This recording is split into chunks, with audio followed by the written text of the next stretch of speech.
Olá, meus amigos. Aqui Wander Barbosa, advogado do escritório Wander Barbosa, Sociedade de Advocacia. Eu gostaria de me dirigir hoje aos gestores das associações de proteção veicular, que é uma área que já estamos brigando aí pela regulamentação das normas e diretrizes direcionadas a esse setor, que vem crescendo de forma substancial e vem encontrando óbices, dificuldades por ações manejadas aí a pedido, a requerimento da SUSEP, do Ministério Público, da Polícia Federal.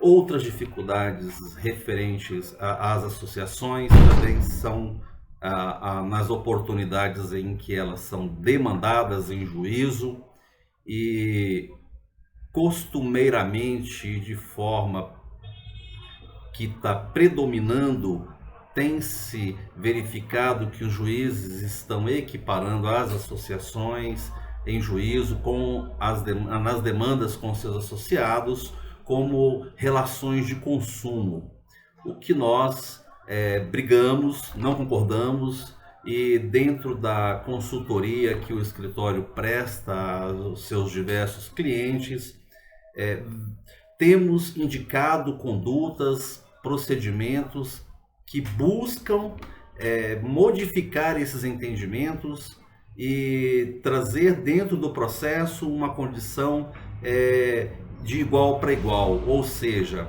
sem as prerrogativas paternalistas que traz o Código de Defesa do Consumidor e que dificulta em muito a atuação, a defesa da associação quando ela é demandada. É muito difícil advogar contra o consumidor por conta das prerrogativas que o próprio Código de Defesa do Consumidor estabelece. Dentre os inúmeros benefícios, nas relações de consumo, por exemplo, quando uma associação ela é demandada, o juiz automaticamente vai equiparar a associação a uma seguradora. Isso quer dizer que vai ser invocado para resolver a questão as normas que regulamentam a atividade securitária, ou seja, as normas baixadas pela SUSEP, pela Superintendência de Seguros Privados. Então, por vezes, pelo caráter associativista, as regras entre a associação e o associado, até por conta do baixo valor cobrado a título de mensalidade, de contribuição associativa, ela tem algumas peculiaridades que não permitem que se cumpra com rigor todas aquelas condições no qual uma seguradora está obrigada. Até porque a seguradora ela cobra do segurado um valor compatível com as obrigações a que ela está sujeita, por vezes por conta dessas normas baixadas pela SUSEP.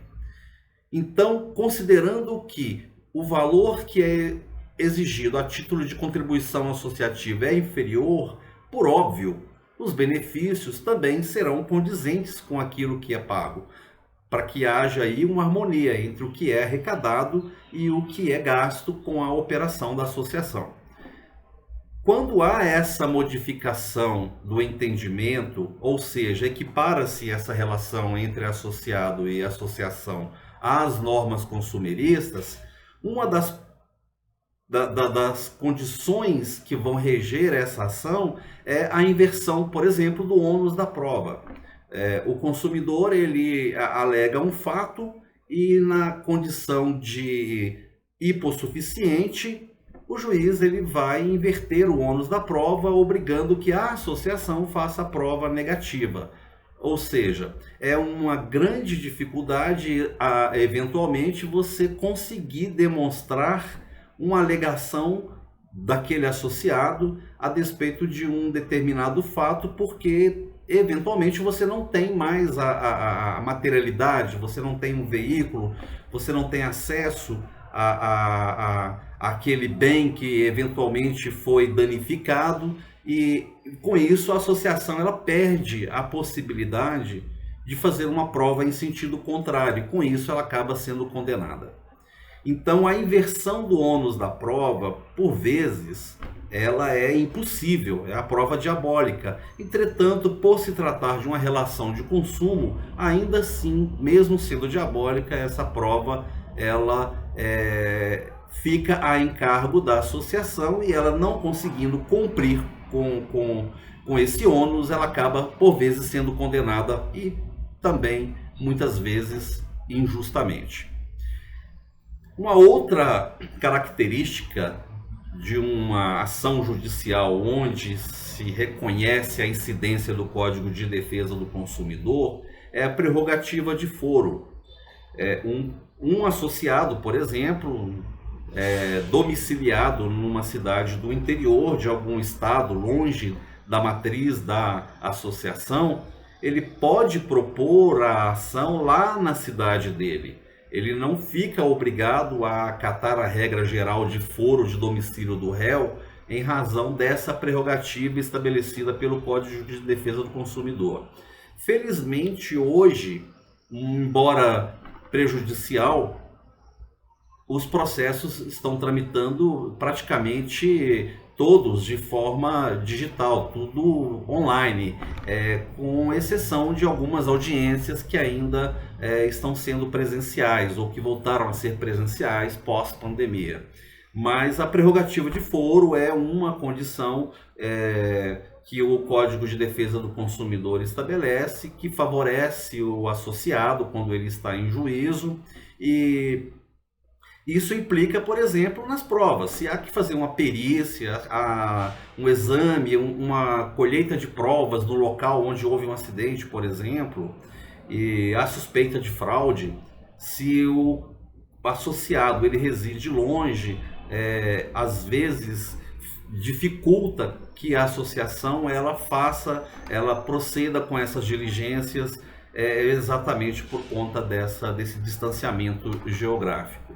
Então, essa também é uma característica das relações de consumo, que a associação ela é muito prejudicada quando o consumidor o associado vai a juízo. Outra característica das relações de consumo é a interpretação das cláusulas que regem a relação entre a associação e associado, tal como seu estatuto, seu regulamento, de forma mais favorável ao associado / consumidor. Se há alguma norma, alguma regra que deixe alguma dúvida sobre a sua interpretação, com certeza essa interpretação ela vai ocorrer de forma benéfica ao associado. Então, percebam que demandar com o associado por vezes, prejudicial de forma processual e dificultosa a defesa por conta dessas prerrogativas. A solução qual seria? A solução é demonstrar em juízo que é inaplicável o Código de Defesa do Consumidor nas relações com os seus associados. Com isso, cabe à associação, para que ela afaste a incidência do Código de Defesa do Consumidor, ela precisa provar que ela é, de fato, uma associação sem fins lucrativos, que ela é uma associação criada para unir pessoas com o mesmo propósito, contribuindo de forma igualitária para um bem comum, ou seja, é uma entidade que atua em prol do coletivo.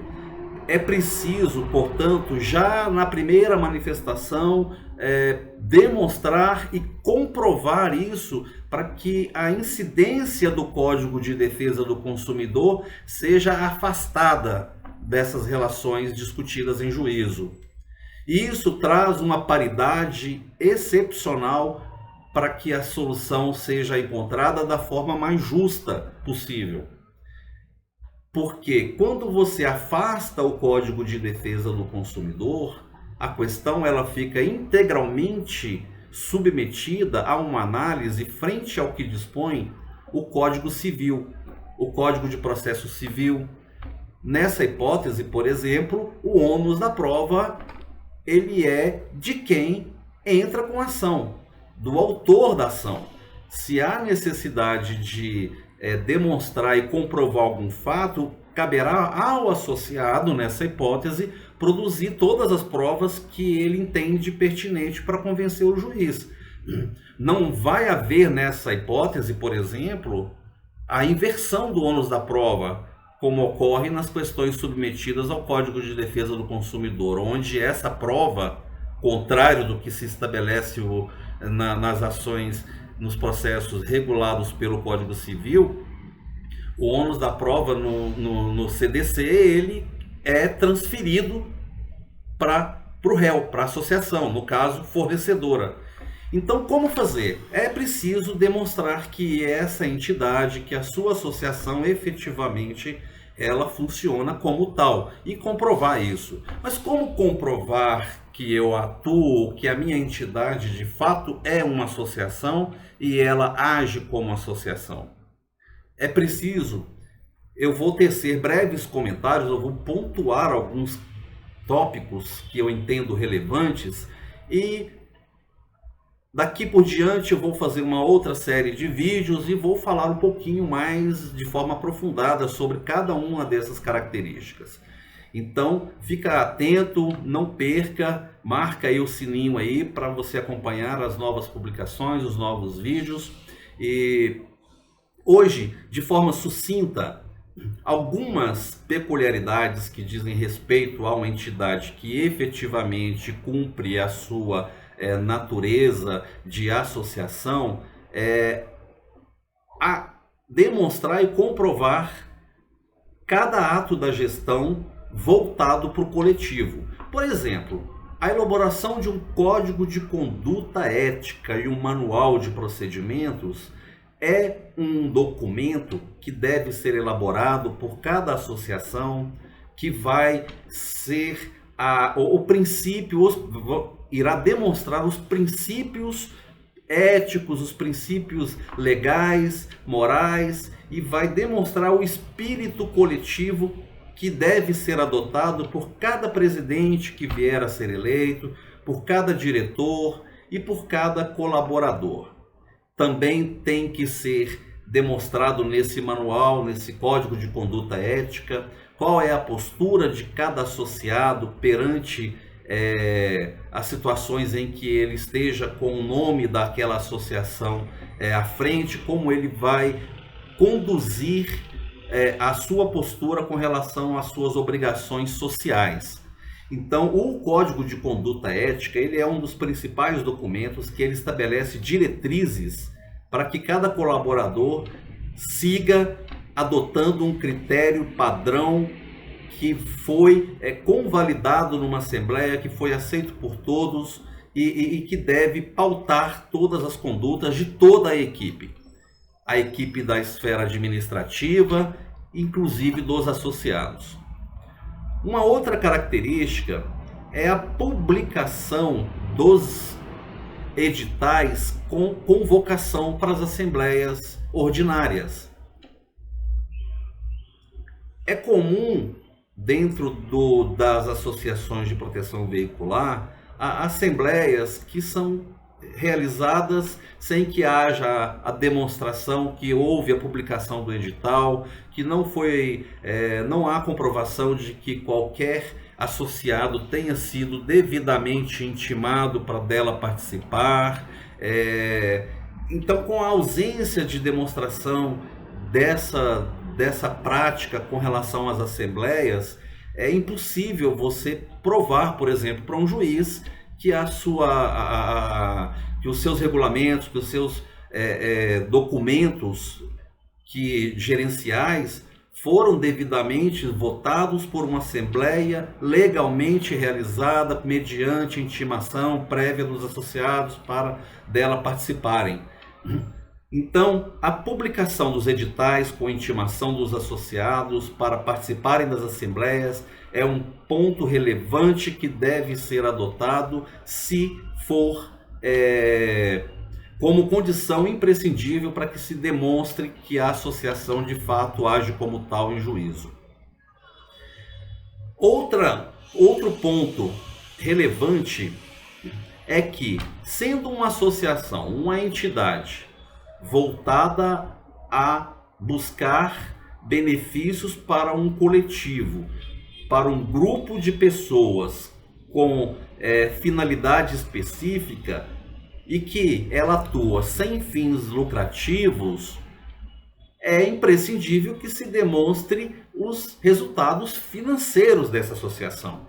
Como? Divulgando, enviando para os associados os resultados operacionais de um determinado período, de um determinado exercício, nas prestações de contas anuais, por exemplo, quais foram as despesas tidas com a associação no mês anterior e que foram objeto de rateio, quais foram os resultados financeiros advindos com as novas contribuições, qual é o saldo do fundo garantidor de pagamento das indenizações, quanto se gastou com cada fornecedor, quanto se gastou com pagamento de salários, quais são as despesas operacionais, administrativas, qual é a situação financeira daquela associação em que cada associado está envolvido. Então, a demonstração financeira ela é também um ponto imprescindível para que se comprove em juízo que aquela associação de fato age como tal. Também verifico, dentre as várias associações da qual já prestamos consultoria, a cobrança de valores fixos de cada associado. O regulamento de todas as associações, salvo as raras exceções, elas preveem que as mensalidades a serem adimplidas serão parte constantes de um valor para cobrir as despesas administrativas, parte decorrente do rateio das indenizações, dos gastos extraordinários tidos por aquela associação num determinado período. Ora, é impossível que todo mês sejam exatamente os mesmos valores. Então, não é possível que se cobre do associado todo mês um valor fixo.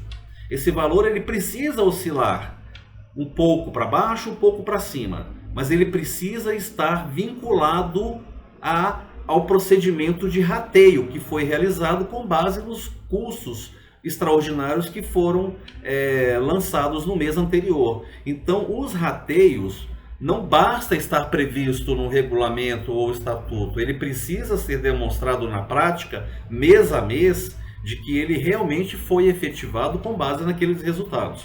Essa também é uma forma bastante interessante de se comprovar que aquela entidade, que aquela associação, ela realmente cumpre a sua natureza de associação e não como uma fornecedora de produtos e serviços. Um outro ponto é a adequação à LGPD. Isso demonstra que a associação está voltada a práticas legais, éticas, em obediência à legislação em vigor e que ela adota postura, procedimentos contábeis, éticos e gerenciais de acordo com a legalidade, com a legislação. Ela demonstra em juízo que ela está 100% voltada a acatar o que estabelece a lei. E a adequação à Lei Geral de Proteção de Dados é uma dessas características que precisa estar adequada em conformidade com a LGPD e demonstrado e comprovado isso em juízo. Ao final de cada exercício, de cada ano, também é preciso que a associação encaminhe para os seus associados, seja por meio de e-mail, seja por meio de um espaço destinado a essas informações diretamente no site da associação, e eles precisam entender quais foram os resultados que foram apurados ao longo de um ano de atividades. Quanto foi que se arrecadou com as contribuições de associados, quanto foi que se pagou com as indenizações, e esses relatórios finais, eles dão transparência e dão legalidade à associação. Se cumpridas essas formalidades, não tenha dúvida alguma que quando demandada, quando em juízo, ou mesmo sujeita a fiscalizações da SUSEP, do Ministério Público ou da Polícia Federal, ela vai conseguir comprovar que ela cumpre a rigor a sua natureza social. E também, não menos importante, a adoção dessas práticas, ela traz para a associação confiança, transparência, seriedade, legalidade.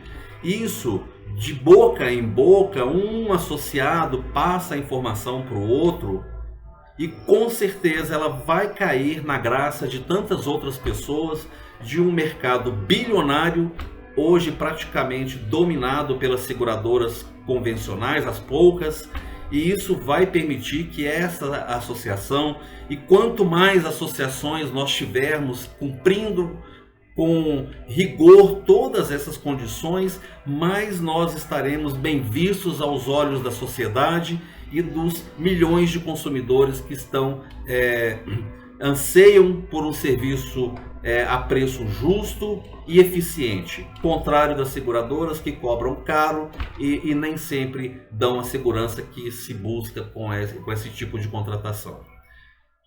Portanto, fica hoje aí essas dicas. Se tiver alguma dúvida, manda um e-mail para mim, tá aí na descrição do vídeo. E fica de olho nas próximas publicações, que a gente vai falar um pouquinho mais sobre cada um dos tópicos, sobre cada uma dessas características dessas ações gerenciais que vão contribuir para que a sua associação ela cresça cada dia mais. Um forte abraço e até breve.